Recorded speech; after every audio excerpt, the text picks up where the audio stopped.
Diamonds are among the most expensive gemstones in the world. You'd be out of luck trying to find one in your backyard, though. Most are mined in one of just a few countries. The largest diamond ever discovered was over 3,000 carats and came from South Africa.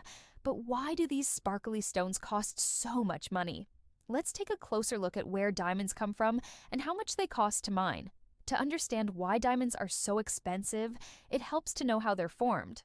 Diamonds are made almost entirely of carbon atoms, which aren't particularly rare. Carbon is found all throughout the Earth's crust and is also the basic building block of life.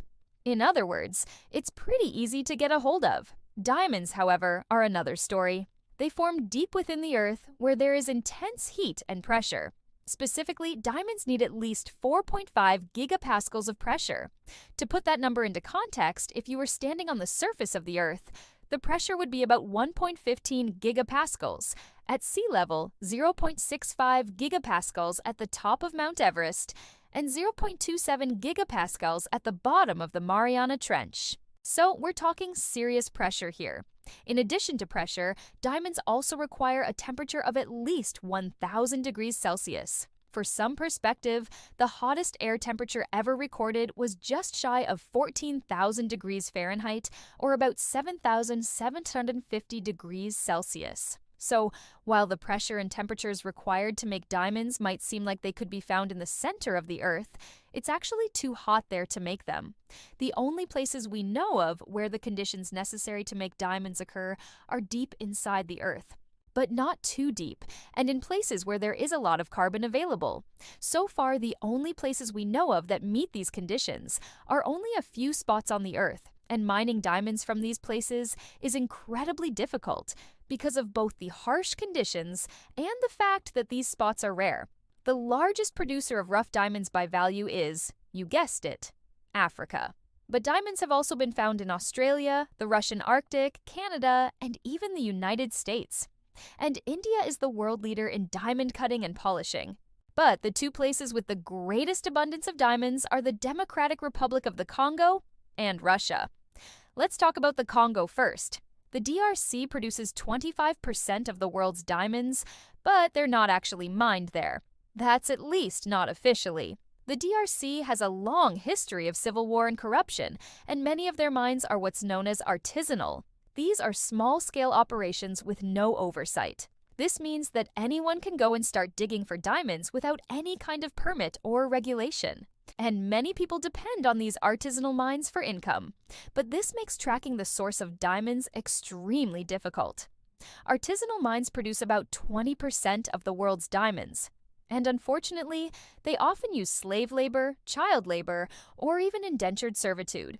In addition, these mines cause environmental damage. Since no permits are required and safety regulations aren't enforced, miners often dig huge holes and leave them open. Sometimes these holes fill up with water and become deadly traps for children who come to play in them. Miners may also use dangerous chemicals in the process of extracting the gems, and rarely, if ever, do they properly sort through the soil and rock after mining. So, countless tons of waste material are produced for every carat of diamonds mined. This all contributes to diamonds having such a high price tag, but even in regulated mines, getting to the diamonds is no easy feat. They can be hundreds or even thousands of feet underground. Some mines are open pit, meaning that large excavators scoop away layers of soil and rock until they reach the area where diamonds are being formed. But others require going down deep into the ground. If you've seen pictures of coal miners, you probably have an idea of what working in a diamond mine looks like. Miners use picks, shovels, and drills to break apart the surrounding rock and bring it up to the surface. The rocks containing diamonds are crushed and ground up, then washed, sorted, and sifted through. Any diamonds that are found are sent off to be cut and polished. So, why are diamonds so expensive? Well, for starters, they're very rare and difficult to mine, and that's before they're even cut and polished. Then there's the fact that they're nearly pure carbon, which makes them extremely hard. This means that they can't be cut by just any old machine. Special equipment made of harder materials like tungsten carbide are needed to cut diamonds, and this adds to their overall cost. Once the diamonds are cut, they're graded by several different organizations. The Gemological Institute of America, or GEA, is perhaps the most well-known. They assign each diamond a grade based on 4 criteria: color, clarity, cut, and carat weight. The higher the grade, the rarer the diamond, and the more expensive it becomes. Let's take a closer look at each of these characteristics and how they affect the price of diamonds. Color. Color is arguably the most important factor in determining the price of a diamond. The traditional idea is that diamonds should be as colorless as possible.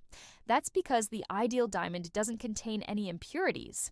Impurities can affect the brilliance and fire of a diamond. They also reduce its hardness and durability. However, fancy colored diamonds can also be quite valuable.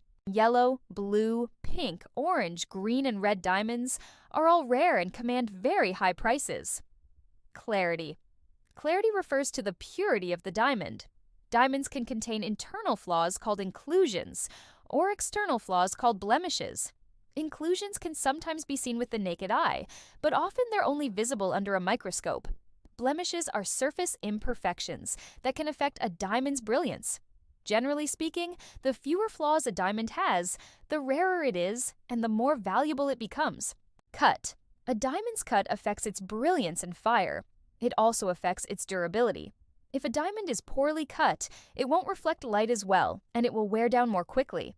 The proportions, symmetry, and polish of a diamond all contribute to its quality. In fact, cut is responsible for roughly half of a diamond's sparkle, so it's pretty important. Carat weight. Carat weight is simply the size of the diamond. While larger diamonds are rarer than smaller ones, they don't always cost more money. In general, if everything else is equal, a 1-carat diamond costs about twice as much as a 5/8-carat diamond. But a 10-carat diamond is considerably more expensive than a 1-carat diamond. There are, of course, exceptions to this rule. It's interesting to note that the names of the different diamond weights are not based on metric units. Instead, they're based on the biblical story of the Exodus. After the Israelites fled from Egypt, they wandered the desert for 40 days and 40 nights. To commemorate this journey, they established 24-carat gold as the standard. Each carat is divided into points. 1 carat is equal to 100 points. Let's do some math. A 1-carat diamond costs around $6,000. So a 2-carat diamond would cost $12,000. But a 2.05-carat diamond would cost $13,000, a little bit more than expected. On the other hand, a 2.09-carat diamond would cost less than expected, about $12,300. So, why do diamonds cost so much money? It comes down to a few factors. First, they're rare and difficult to mine. Second, they're nearly pure carbon, which makes them very hard and difficult to cut. Finally, their rarity affects their value. Rare diamonds are highly sought after by collectors and investors, which drives up the price. What's the largest diamond ever found? It's called the Cullinan diamond, and it was discovered in South Africa in 1905. At 3,106 carats, it's the largest diamond ever mined. The stone was cut into 10 pieces, with the largest piece being named Cullinan 1. It's now part of the British Crown Jewels. Where are most diamonds mined? As of 2020, the Democratic Republic of the Congo was the world's leading producer of diamonds. Other major producers include Russia, Botswana, Canada, and South Africa. How much do diamonds cost to mine? According to a survey conducted by the De Beers Company, the average cost of mining diamonds in 2020 was $79 million per carat. Of course, this figure can vary depending on a number of factors, including the depth of the mine, the type of mining operation, and the cost of labor. And that's why diamonds are so expensive. Now watch, how much do you really know about diamonds? Or check out this video instead.